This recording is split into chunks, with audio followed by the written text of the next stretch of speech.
হে guys, আমি Swarnanko and welcome to the new episode of my channel. তো এখন আমি কথা বলবো হচ্ছে টাটা আইপিএলের 45 নম্বর ম্যাচ নিয়ে, যেটা হয়েছিল হচ্ছে ব্যাঙ্গালোর আর গুজরাটের মধ্যে। এবং এই ম্যাচটাও একটা দারুণ ম্যাচ হয়েছিল প্রত্যেক দিনের মতোই। এবং কন্টিনিউ আইপিএলের যে ম্যাচগুলো হয়ে যাচ্ছে, বেশ কিছু ম্যাচ তো চরম রকম হচ্ছে, যেগুলো হাড্ডাহাড্ডি ম্যাচ। কিছু ম্যাচ একদম দেখার মতো হচ্ছে, যেগুলো মানে কি হবে শেষ পর্যন্ত না দেখা পর্যন্ত বোঝা যাচ্ছে না। কিছু ম্যাচ হচ্ছে ভালো, কিছু ম্যাচ একদম চরম রকম রান করছে, কেউ চেস করছে, সেগুলো চেস করে কখনো জিতেও যাচ্ছে, আবার সামান্য রানের জন্য হেরে যাচ্ছে, এরকম হচ্ছে। তো এই আইপিএলটা একটা বিরাট কিছু, মানে এক সময় আইপিএল যেরকম ছিল তার থেকে এই আইপিএল অনেক বড় একটা দিন রাতের তফাৎ করে দিয়েছে। তো প্রথমে ব্যাট করে নেমেছিল হচ্ছে গুজরাট। তারা রান করে 20 ওভারে 200 রান, 3 উইকেট হারিয়ে।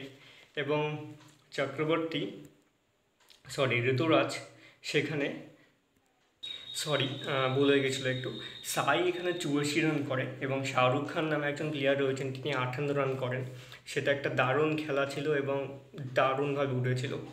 কিন্তু তারপরে আরসিবি যে খেল দেখালো সেটা সকলে মনে রাখবে এবং আরসিবি ফ্যানদের দারুণভাবে মনে রাখবে, কারণ তারা রানটা চেস করতে নেমে জিতে গেছিলো। তারা মাত্র একটা উইকেট হারিয়েছিল, 16 ওভারে তারা 200 রান কমপ্লিট করে দেয়, 206 রান করে তারা। কোহলি করে 70, উইল 100 রান করে, একটা পার্টনারশিপ দারুণ করে তারা বানায় এবং রানটা চেস করে যেভাবে জিতে যায়। এবং পরপর দুটো জয় আরসিবিকে কিন্তু প্লে অফসের দিকে ধীরে ধীরে এগিয়ে নিয়ে যাচ্ছে। দেখা যাক উঠতে পারে কিনা আরসিবি। সেদিন 9 উইকেটে আরসিবি জিতে গেছিলো, সেই 28 এপ্রিলের 45 নম্বর ম্যাচটা আইপিএলে। তো এই ছিল আজকের ভিডিও। ভালো লেগে থাকলে অবশ্যই চ্যানেলটিকে সাবস্ক্রাইব করে দিও।